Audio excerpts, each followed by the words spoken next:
सभी बहन भाइयों को जय मसीह की। आपका स्वागत है मेरे यूट्यूब चैनल पे। आपसे एक रिक्वेस्ट है कि आप मेरे यूट्यूब चैनल को सब्सक्राइब करें, लाइक करें और शेयर करें। और आप मुझे कमेंट में जो भी आप वचनों में से सीखते हैं आप मुझे ज़रूर कमेंट करके आप मुझे बताएं। अब हम वचनों में जाने से पहले सबसे पहले हम बात करेंगे कि क्या हम अपने जीवन में अपने पेरेंट्स से, अपने माता पिता से जब भी बात करना चाहते हैं तो क्या हम पर्टिकुलर कोई जगह ढूंढते हैं कि हम अपने पिता को कहीं ऐसी जगह पर ले जाकर हम उनसे बात करें, या अपनी माँ से हम बात करने के लिए हम कोई पर्टिकुलर कोई पर्सनल जगह देखते हैं? नहीं ना। तो फिर हम अपने उस स्वर्गीय पिता से बात करने के लिए, उससे प्रार्थना करने के लिए हम क्यों जगह का वेट करते हैं? प्रार्थना हमेशा जगह देखकर प्रार्थना नहीं की जाती। प्रार्थना हमेशा जहाँ जगह होती है ना, एट दिस टाइम जहाँ मौजूद हो वहाँ पर भी आप प्रार्थना कर सकते हो। कभी ये अपने जीवन में मत सोचना कि जगह देखकर प्रार्थना की जाए। हमेशा प्रार्थना जगह देखकर नहीं की जाती, जहाँ जगह हो वहीं स्टार्ट कर दो। क्योंकि सब में आज इस तरीके से है कि अगर आप उससे आगे बढ़ते बढ़ते आपने सोचा कहीं रास्ते में है, आपने सोचा मुझे घर जाकर प्रार्थना करनी, बट घर से उस रास्ते से आप घर तक पहुंचोगे तब तक आपके माइंड में इतने थॉट आ जाएंगे कि आप घर आकर वो चीज़ें भूल जाओगे। इससे अच्छा जहाँ पर आपका मन करे, कि मन में आए कि आपको प्रार्थना करनी है, तो आप वहीं से स्टार्ट करो।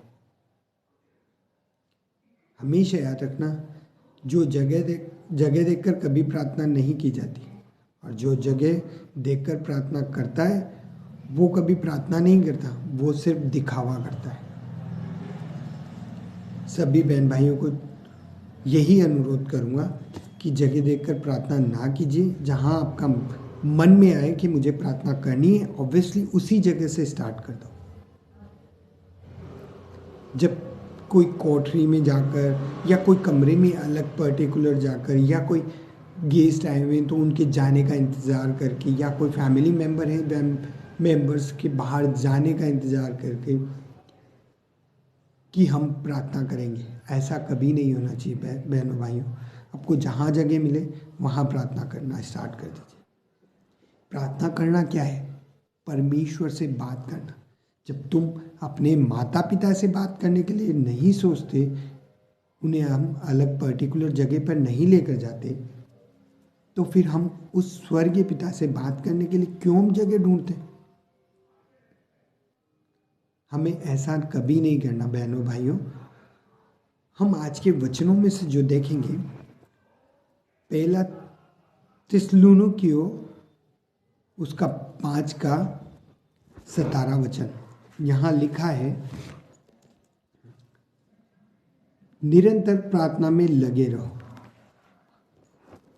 और हर बात में उसका धन्यवाद करो। प्रार्थना करना क्या है? प्रार्थना करना हमारे जीवन में, जब हम प्रार्थना करते हैं और उन प्रार्थनाओं के रिजल्ट जब हमारे जीवन में निकल कर आने लगेंगे और हमें दिखने लगेगा उसके जो रिजल्ट हैं प्रार्थना के, तो आप सबसे पहले प्रार्थना ही करोगे। कभी अपने जीवन में जब आपको प्रार्थना का रिजल्ट आपको मिलने लगेगा, तो सबसे पहले आपका मन सब बातों को छोड़कर सबसे पहले आप प्रार्थना ही करेंगे और निरंतर प्रार्थना करते रहेंगे। हर उस हाल में आप प्रार्थना ही करेंगे सबसे पहले। जब आपको उन प्रार्थनाओं का रिजल्ट मिलकर जब आपके सामने आएगा बहनों भाइयों, तो सबसे पहले आप प्रार्थना में ही लगे रहोगे। आप कभी प्रार्थनाओं को छोड़ोगे नहीं, बट उनका रिजल्ट लाने के लिए हमें निरंतर प्रार्थना करना बहुत ज़रूरी है। आज हमारे जीवन में, हम मसीह बहन भाइयों के जीवन में आज प्रार्थना सिर्फ और सिर्फ सिमट कर सिर्फ एक सीमित वक्त के लिए रह गई, और उस वक्त पे भी हमने किया तो ठीक, नहीं किया तो ठीक। आजकल हम हमारे जीवन में प्रार्थनाएं हमारे लिए सिर्फ 1 मिनट या 2 मिनट हम मुश्किल से निकाल लेते हैं अपनी प्रार्थनाओं के लिए। हमें ऐसा नहीं करना। जब हमारे जीवन में प्रार्थनाओं के रिजल्ट हमें मिलने लगेंगे, जब हमारे सामने आने लगेंगे, तो हम निरंतर प्रार्थनाओं में लगे ही रहेंगे। हम कभी प्रार्थनाओं से हटेंगे ही नहीं।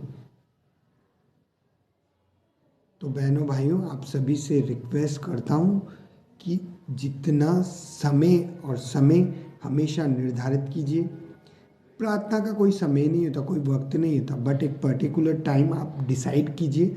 जैसे हमारे खाने का टाइम डिसाइड है, वैसे ही परमेश्वर से, हमारे स्वर्गीय पिता से बात करने का टाइम भी डिसाइड कीजिए कि मुझे इस टाइम पर बैठकर सिर्फ और सिर्फ उस परमेश्वर के लिए, उस स्वर्गीय पिता के लिए, जिसने मेरे लिए मुझसे ऐसा प्रेम किया कि अपना इकलौता पुत्र दिया, उसके लिए मुझे वक्त निकालना है और प्रार्थना करनी है। उस डायरेक्ट प्रार्थना करना है, उस स्वर्गीय पिता से बात करना।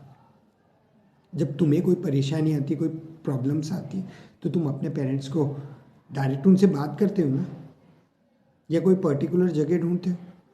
नहीं ढूंढते। तो ऑब्वियसली हम प्रार्थना करना, परमेश्वर से डायरेक्ट बात करना है, उस स्वर्गीय पिता से बात करना है। तो सभी मसीह बहन भाइयों से अनुरोध करूंगा कि निरंतर प्रार्थना में लगे रहें और उस परमेश्वर से जब आपको प्रार्थना के उत्तर आपके जीवन में मिलने लगेंगे, उन प्रार्थनाओं का जो सही मायना आप समझेंगे, तो आप निरंतर प्रार्थनाओं में लगे रहेंगे। कभी उन प्रार्थनाओं को अपने जीवन से कभी दूर नहीं होने देंगे।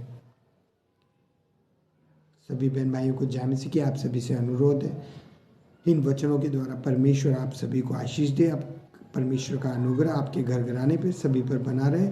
इस YouTube चैनल को, इस वीडियो को जो भी देख रहे हैं, उन भाइयों को भी परमेश्वर आशीषित करे।